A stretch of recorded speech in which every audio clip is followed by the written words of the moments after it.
지난주 우리는 성도가 가져야 할 영적 분별력에 대해서 함께 말씀을 나누었습니다. 이스라엘이 여리고와 아이성을 점령하자 모든 가나안 족속은 이제 연합하여서 이스라엘과 싸우려 했죠. 이때 히위 족속이었던 기브온 주민들만 독자적으로 이스라엘과 조약을 맺어서 이스라엘의 종이 되려고 스스로 찾아왔었습니다. 그래서 사신들을 보내면서 이스라엘을 속이기 위해서 변장시키고 또 거짓말을 하죠.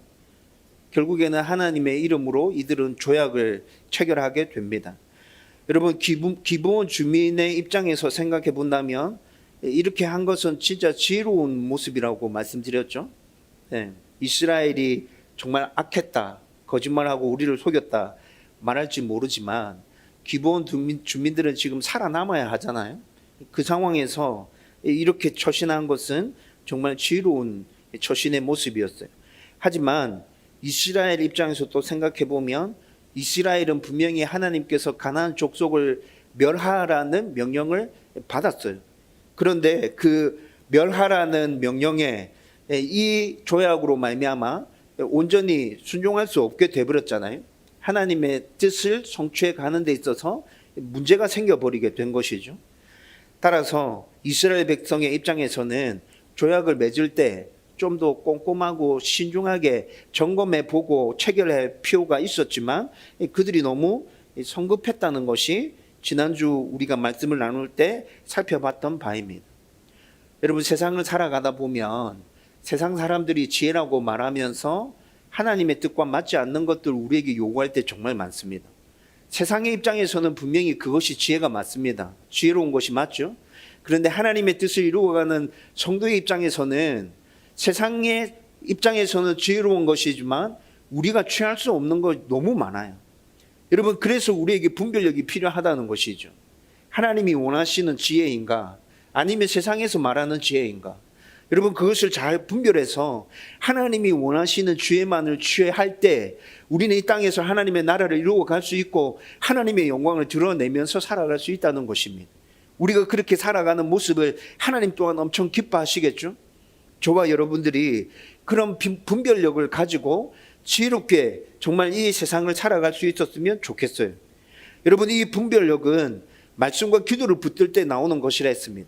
모든 일상생활에서 다 하나님 앞에 일일이 물을 필요는 없지만 성경을 꼭 붙들고 있고 늘 기도하고 있는 성도라면 일상의 삶 가운데서 사소하게 결정해야 될 그 모든 순간에 성경적인 사고로 말미암아 분별력을 제대로 발휘할 수 있게 될 거예요. 여러분, 제가 늘 말하잖아요. 우리가 살아가는 모든 삶에서 모든 결정에서 다 하나님께 물을 수 없다고. 여러분, 그렇기 때문에 하나님께서 이미 우리에게 성경을 하나님의 기준으로 우리에게 주셨잖아요. 여러분, 이 말씀을 근거로 해서 생각해 보면 됩니다. 하나님께서 말씀하신 옳은 일인가? 그른 일인가? 방법적으로 올바른 방법인가? 이 일을 했을 때 나에게 유익하고 다른 사람들에게 유익한 것인가? 만약에 이 일이 실패한다 하더라도 하나님께서 이 일 자체로 말미암아 영광 받으실 것인가? 여러분, 조금만 생각해 보면, 성경을 기준으로 해서 조금만 생각해 보면 충분히 우리는 세상의 지혜와 하나님의 지혜를 분별해낼 수 있다고요. 여러분, 모든 삶에서 결정의 순간에 맞닥뜨릴 때 우리는 이렇게 성경적인 생각으로 분별해내야 합니다. 여러분, 영적인 일에 있어서는 사단이 우리를 속이려 들기 때문에 하나님께 물어야 된다 말씀드렸죠. 여러분, 사단은 영적인 일과 관련해서는 더 심하게 우리를 속이려고 달려들 것입니다. 여러분, 이런 부분에 있어서는 우리의 힘만으로는, 우리의 생각과 우리의 판단만으로는 분별해내기 정말 어려워요. 여러분, 그래서 물어야 된다고요. 하나님, 어떻게 해야 합니까? 영적인 일 앞에서 그렇게 진지하게 하나님께 물을 때 하나님께서 우리에게 선한 길로 인도해 주시고 은혜를 허락해 주실 것입니다. 저와 여러분들이 이런 분별력을 가지고 지혜롭게 하나님의 백성으로서 이 땅을 살아갈 수 있기를 주님의 이름으로 축원드립니다. 여러분, 오늘은 이제 방금 읽었던 이 본문의 말씀을 가지고 가나안 땅 남쪽을 이 전쟁 한 번으로 점령하게 되거든요. 여러분, 이 사건을 살펴보면서 오늘 하나님께서 우리에게 주시는 교훈을 한번 찾아보려고 합니다. 여러분, 이제 이스라엘이 여리고와 아이를 점령하고 난 이후에, 그리고 또 기브온이 이스라엘과 조약을 맺었다는 소식이 가나안 땅 전역으로 퍼지게 됩니다. 그런데 지난주 살펴본 기브온 주민의 항복은 가나안 부족의 쥐꼬리만큼 남아있던 그 사기를 진짜 바닥에 완전 떨어뜨리는 것이고, 바닥에 떨어뜨리는 것, 그것에 지나지 않고 아예 땅을 파고 기어 들어가는 사기를 그 정도로 처참하게 짓밟아 버리는 사건이었어요. 왜냐하면 여러분, 오늘 2절에 말씀하고 있잖아요. 기브온은 도성과 같은 곳이었어요. 여러분, 도성과 같은 곳이었다는 것은 수도 정도로 아주 큰 규모의 성이었다는 거죠. 기브온은 엄청 큰 성이었습니다. 사람도 많이 살고 있었습니다. 그리고 오늘 2절 말씀에서 분명히 그들은 강했다고 얘기합니다. 그런데 가나안 땅에서 살고 있는 사람들 중에 그렇게 크고 사람도 많고 강했던 기브온 주민이 한순간에 이스라엘에 항복하고 말았네요. 여러분, 이런 성이 제대로 싸워보지도 않고 항복했다는 소식이 가나안 땅 전체로 쫙 퍼졌으면 가나안에 살고 있는 주민들 전체가 사기가 떨어지는 건 너무나도 당연한 일이잖아요. 따라서 가나안에 있는 모든 족속들이 이 소문을 듣고 진짜 두려움에 부들부들 떨게 되는 거예요. 바짝 긴장하지 않을 수가 없어요. 계속 긴장하고 있었지만 기브온의 소식을 듣고 난 다음에 이 긴장이 엄청 더 커져버린 것이죠.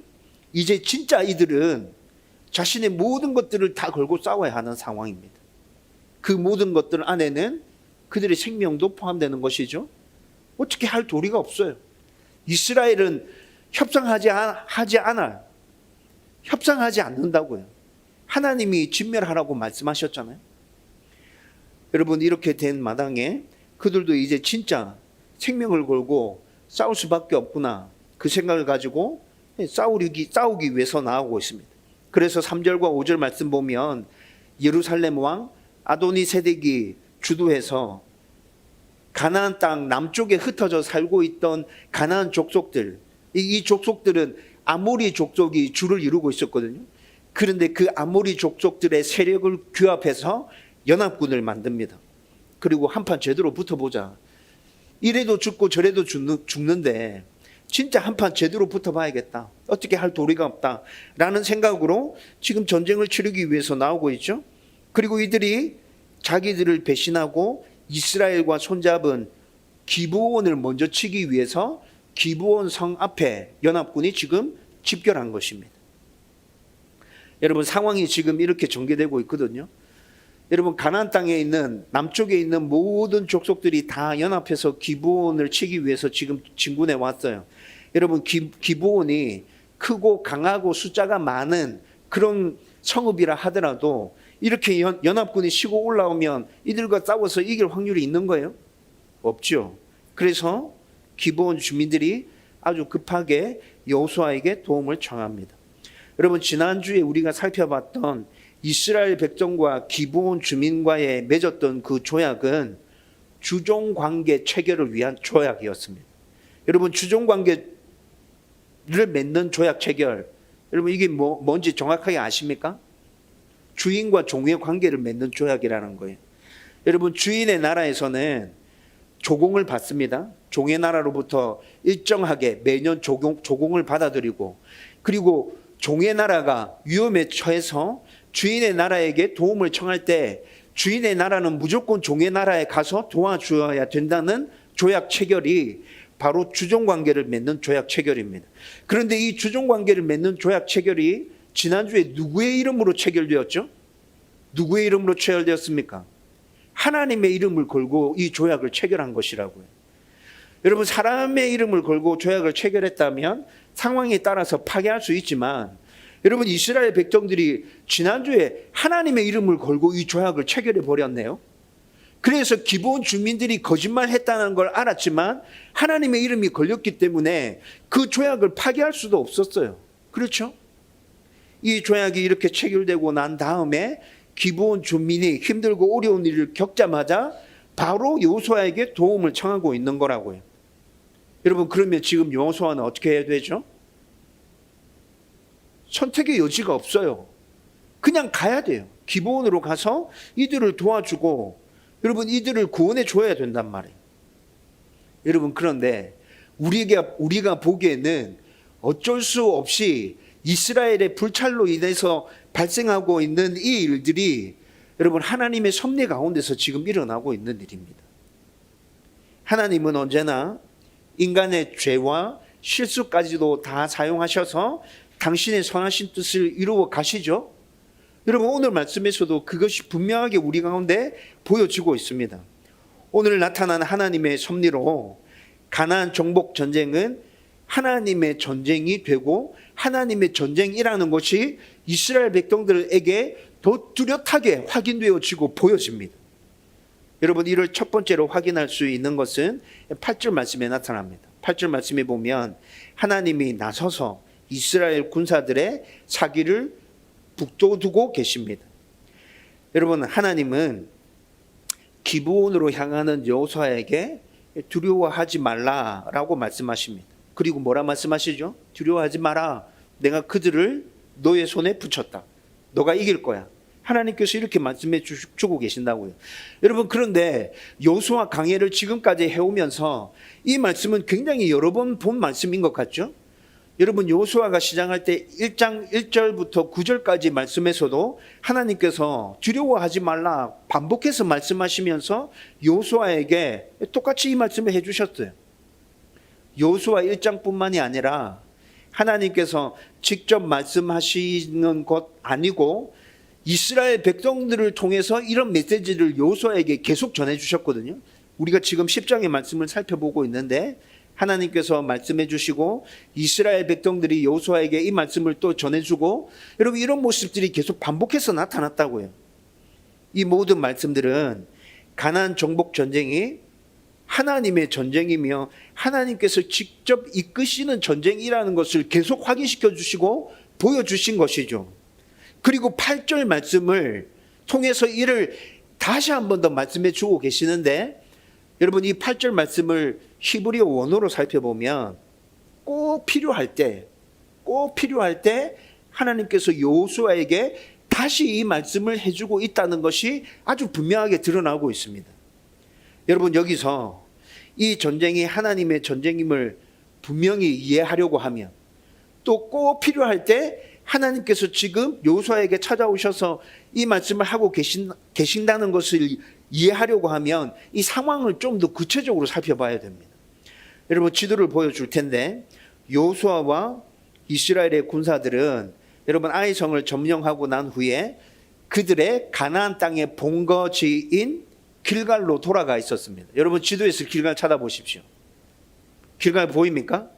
예, 요단강에서 바로 길갈 옆에 있죠. 여러분 길갈이 있습니다. 길갈이 있습니다. 아이성은 이쯤에 있습니다. 아이성이 이쯤에 있어요. 여기 아이성에 표시가 없는데 아이성은 이쯤에 있습니다. 아이성 점령하고 난 다음에 그리심산과 에발산에서 모세가 말씀해 주신 대로 말한 대로 하나님께 행할 것들을 제사를 드리고 율법 선포하고 다시 행하죠. 여러분 지금 이 일들이 여기서 다 일어나고 난 다음에 이스라엘 백성들이 아이성에 머물러 있는 게 아니라 다시 길갈로 돌아왔다는 거예요. 길갈이 가나안 땅 정복 전쟁에 있어서 이스라엘 백성들의 본거지입니다.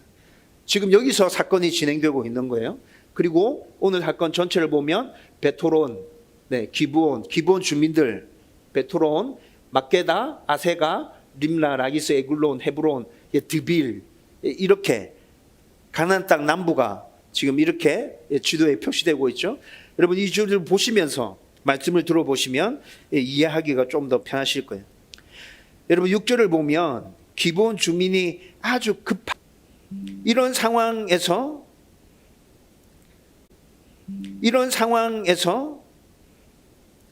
기브온 주민이 이렇게 소식을 급하게 띄웠어요. 그리고 좀 전에 설명해 드렸던 것처럼 여호수아도 아이성에 있는 게 아니라 지금 길갈로 돌아가 있죠. 길갈로 돌아가 있어요. 여러분 이 상황을 종합해 보면 지금 기브온이 기습당한 것이라는 게 분명히 나타나죠. 상상하지 못했던, 예상하지 못했던 일이 지금 일어난 거예요. 그래서 기브온은 너무나 조급해서 더디게 하지 마시고 속히 우리 가운데 오셔서 우리를 도와주세요. 이렇게 지금 소식을 전하고 있는 것이고, 여호수아도 이들이 이렇게 연합군을 이루어서 기습 공격을 할 것이라는 걸 예상을 못했기 때문에 아이성에서 지금 길갈로 돌아가 있는 것이죠. 여러분, 길갈에서 기브온 성까지는 35km 정도 떨어져 있습니다. 35km 정도면 하루 온종일 걸어가야 되죠. 군대 갔다 오신 남성분들 35km 행군해서 가려고 하면 한 8시간 걸리죠. 그렇죠? 네, 그 정도 걸리는 거예요. 여러분, 상황이 이렇게 되면 여러분 여호수아 입장에서는 어떨 것 같아요? 상황이 이렇게 되면 굉장히 불안하고 초조하고 급해지겠죠? 예, 이렇게 되면 상황 판단도 제대로 되지 않습니다.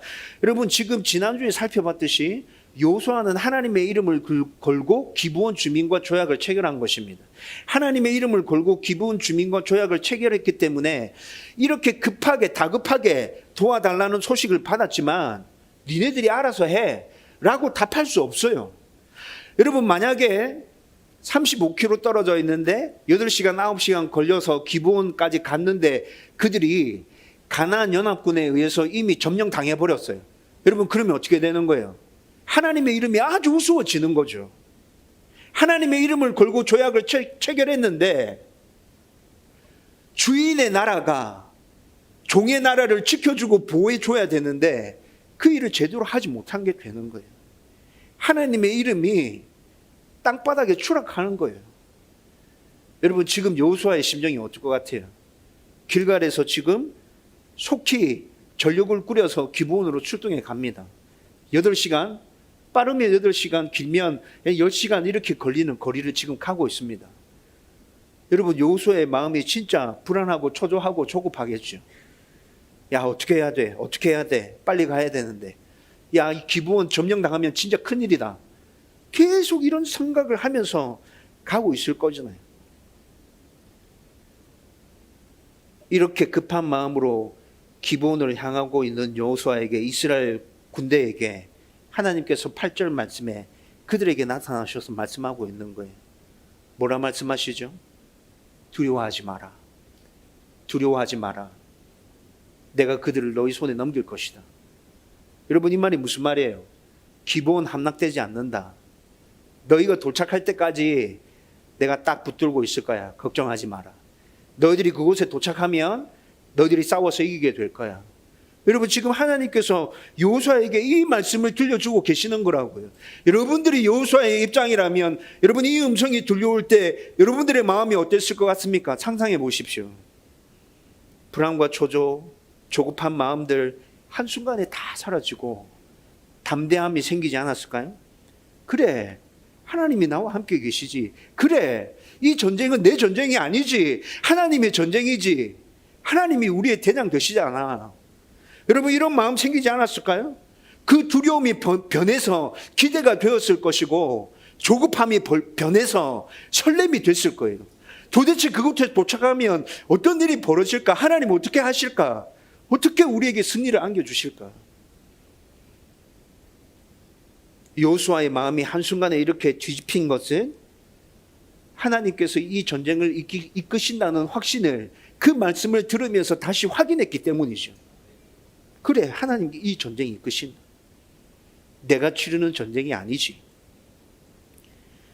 여러분, 요단 동편에서 이미 여호수아가 이를 경험했잖아요. 요단강을 건널 때, 여리고성을 점령할 때, 아이성을 점령할 때 모두 다 똑같이 하나님이 이끄시는 전쟁임을 경험했죠.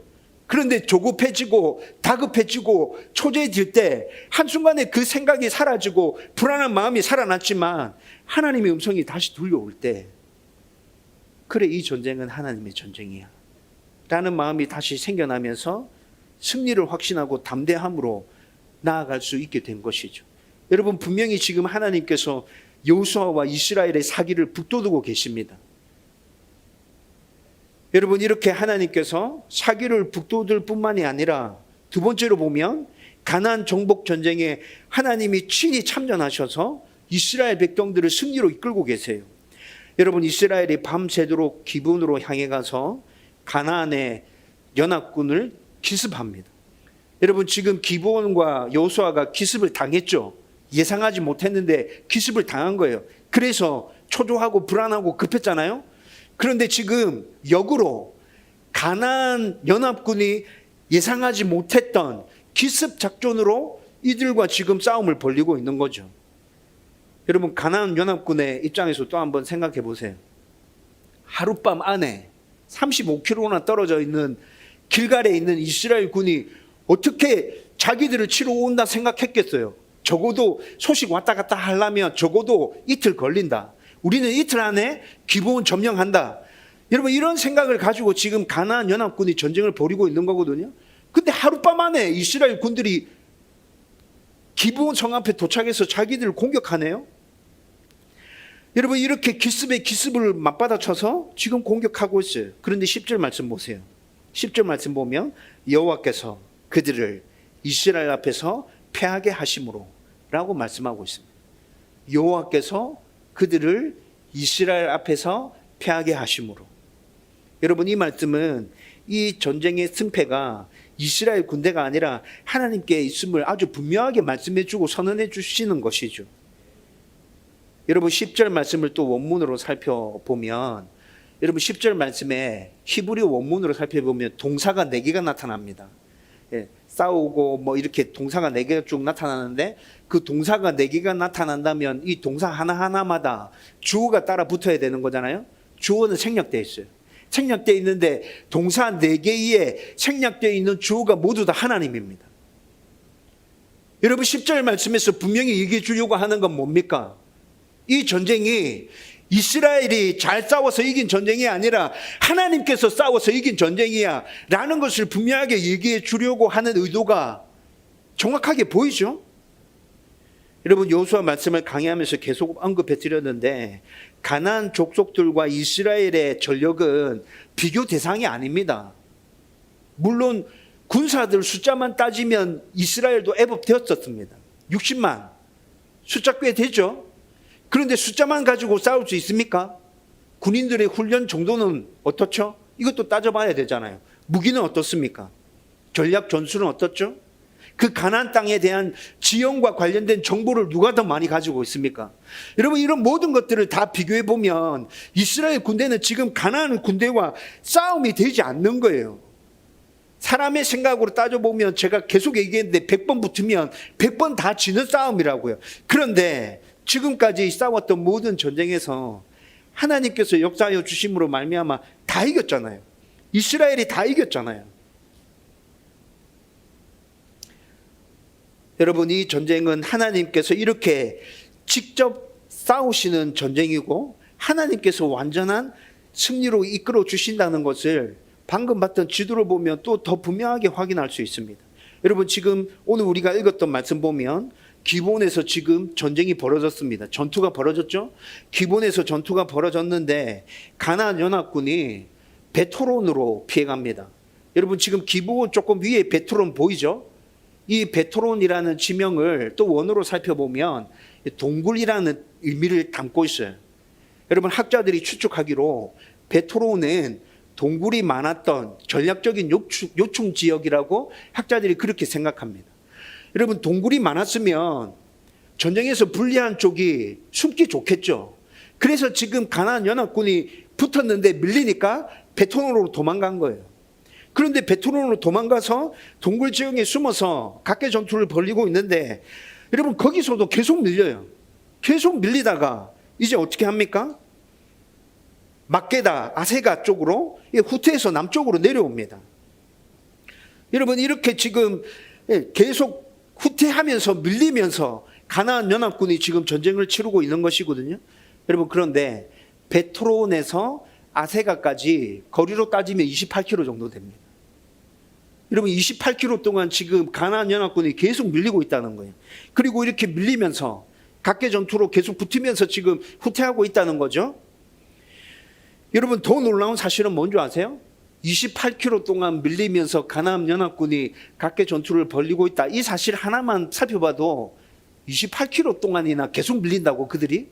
이게 놀라운데, 오늘 11절 말씀 보면 베트론에서 아세가까지 28km 동안 후퇴해 가는데 하나님께서 하늘에 우박을 쏟으심으로 말미암아 가나안 연합군이 우박에 의해서 더 많이 죽었다고 성경이 말씀해 주고 있습니다. 여러분, 출애굽기 9장을 보면 애굽에 내렸던 7번째 재앙이 우박이었습니다. 7번째 재앙, 우박이 내림으로 말미암아서 애굽에 살았던 사람들과 짐승들이 거의 초토화됐어요. 여러분, 출애굽기 9장 말씀 읽어보면 식물들과 나물들이 우박으로 말미암아서 다 꺾였다고 얘기하고 있습니다. 그 정도로 애굽에 내렸던 우박으로 말미암아 애굽 전역이 황폐화되었다 생각해 보면 정확하죠? 틀리지 않았어요. 정확한 것입니다.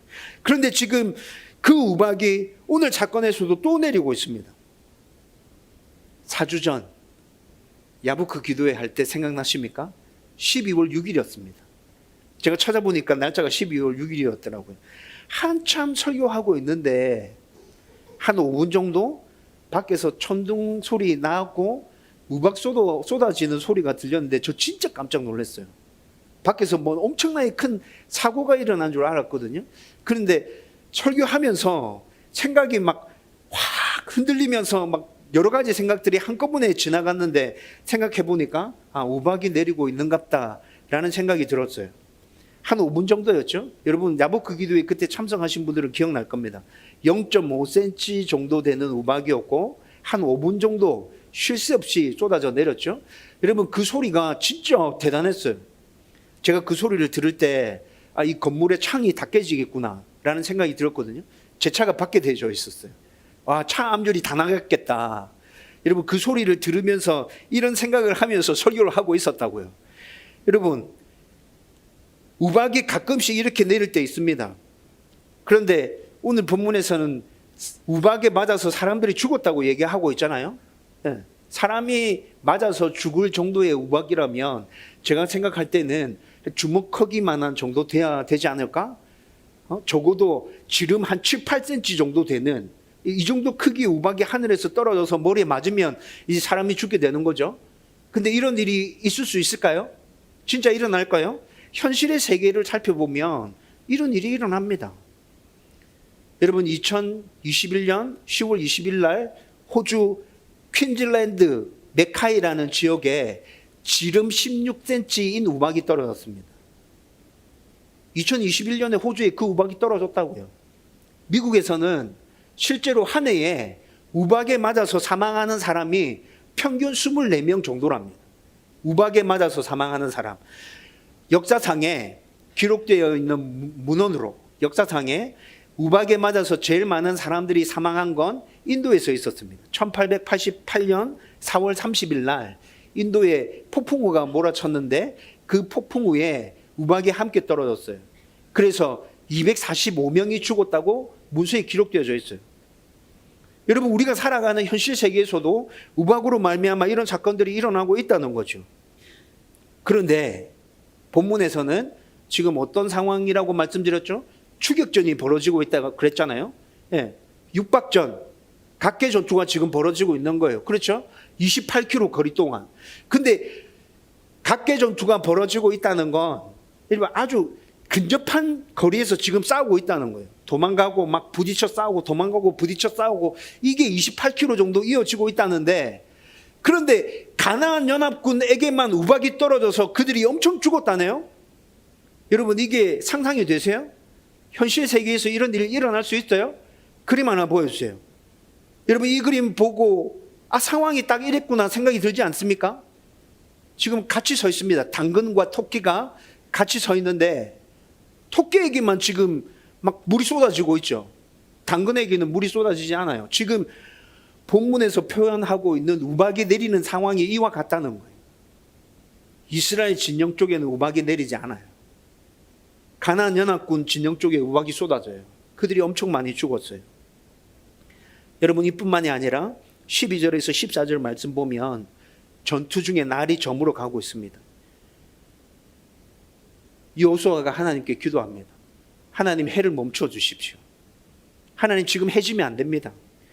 여러분, 왜 이렇게 기도하는 거죠? 승기를 잡았으니까 완전히 끝내버리려고. 여러분, 이 당시는 밤이 되면 전투하는 게 불가능해요. 예, 조명이 발달하지 않았잖아요. 예, 밤에 싸우려고 하면 횃불 들고 싸워야 되는데 횃불 들고 무기 들고 이렇게 어떻게 싸워요? 안 되잖아요. 따라서 승기를 잡은 쪽은 밤이 찾아오지 않기를 바라겠죠. 빨리 끝내야 하기 때문에. 밀리는 쪽은 뭘 바랄까요? 빨리 밤 되라. 제발 빨리 밤 되라. 해야 빨리 넘어가라. 여러분, 이렇게 기다리고 있겠죠. 더구나 가나안 땅의 지형을 누가 더 잘 알고 있죠? 가나안 연합군이 가나안 땅 지형을 훨씬 더 잘 알고 있는 거잖아요. 여러분, 이런 상황에서 밤이 돼버렸어요. 그러면 쫓기고 있던 가나안 땅 연합군들은 숨을 곳을 찾아서 다 숨어버리고 사라지고 없겠죠. 다음날 날 새봐야 이스라엘 백성들은 꽁꽁 숨어있는 그들을 찾아낼 수 없다고요. 여러분, 그런데 인간으로서는 지는 해를 어떻게 할 수 있습니까?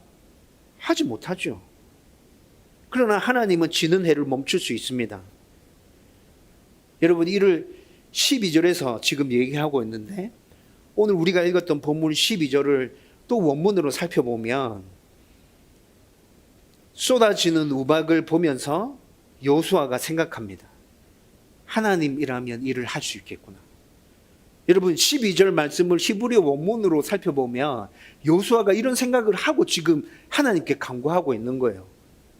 여호수아가 쏟아지는 우박을 보면서 이것은 지금 하나님께서 하고 계시는 거야. 이건 초자연적인 일이야. 생각하고 있다고요? 그런데 해가 점점 넘어가는 걸 보면서 하나님이 지금 우박을 쏟아지게 하고 계시는 거라면 넘어가는 해도 하나님께서 멈추게 하실 수 있겠구나 라는 생각이 든 것이에요. 그리고 이 싸움에서 하나님이 우리와 함께 싸우고 계시다는 것을 나뿐만이 아니라 이스라엘 군대도 같이 보고 느낄 수 있었으면 좋겠어 라는 마음의 소원이 생겨납니다. 그래서 담대하게 선포합니다. 하나님, 해를 멈춰 주십시오. 나뿐만이 아니라 우리 이스라엘 모두가 하나님이 이 전쟁에 앞장서셔서 이 전쟁을 이끌고 계시다는 걸 보게 해 주십시오. 느끼게 해 주십시오. 경험하게 해 주십시오. 여러분, 이 마음을 가지고 선포하는 거예요. 하나님은 여호수아의 이 간구에 응답하십니다. 해가 멈췄죠. 그리고 완전하게 이 전투를 이스라엘의 승리로 마침표 그냥 딱 찍어버리는 거예요. 이 한 번의 전투로 가나안 땅 남부 전체 다, 가나안 땅 남부에서는 이제 전쟁이 더 이상 일어나지 않습니다. 전쟁 끝. 하나님이 선포하십니다. 여러분, 오늘 10장 14절에 이렇게 얘기합니다. 같이 읽읍시다. 다 같이 읽겠습니다. 시작. 여호와께서 사람의 목소리를 들으신 이 같은 날은 전에도 없었고 후에도 없었나니 여호와께서 이스라엘을 위하여 싸우셨음이니라. 여호와께서 이스라엘을 위하여 싸우셨음이니라. 하나님께서 싸우신 것입니다. 여러분, 지금까지 제가 설명해 드린 거 종합하면 14절에 나온 말씀처럼 진짜 가나안 정복 전쟁에 있어서 하나님께서 앞장서셨고 하나님께서 친히 싸우신 전쟁이었다는 것입니다. 여러분, 이것이 지금 이 시대를 살아가고 있는 우리들에게 어떤 메시지로 들려옵니까? 우리가 싸우고 있는 싸움도 하나님이 앞장서셔서 이끄시는 전쟁이며 하나님이 싸우시는 전쟁이다. 우리에게 이미 승리가 보장되어져 있다. 하나님이 우리를 꼭 붙들어 승리케 해주실 것이다. 여러분, 저와 여러분들이 살아가는 이 삶의 현장에서 여러분, 이 교훈을 우리가 이 메시지를 통해서 받을 수 있는 것 아닌가요? 여러분, 이 메시지가 오늘 이 사건을 통해서 저와 여러분들의 가슴 속에 다시 깊숙하게 새겨졌으면 좋겠습니다. 여러분들의 삶의 현장을 떠올려 보십시오. 하나님께서 싸우시는 현장입니다. 하나님께서 역사하시는 현장입니다. 하나님, 내 삶 속에 그렇게 역사하고 계시는군요. 그렇게 좌정해 계시는군요. 그렇게 싸우고 계시는군요. 저와 여러분들이 이 생각을 가지고 하나님을 온전히 바라보고 나아갈 수 있기를 주님의 이름으로 축원드립니다. 이제 말씀을 정리하려고 합니다.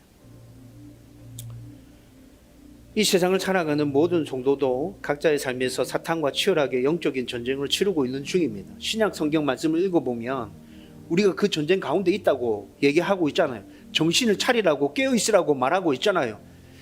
멍청하게 있으면 사탄이 너희를 집어삼킬 거라고 말씀해 주고 있잖아요.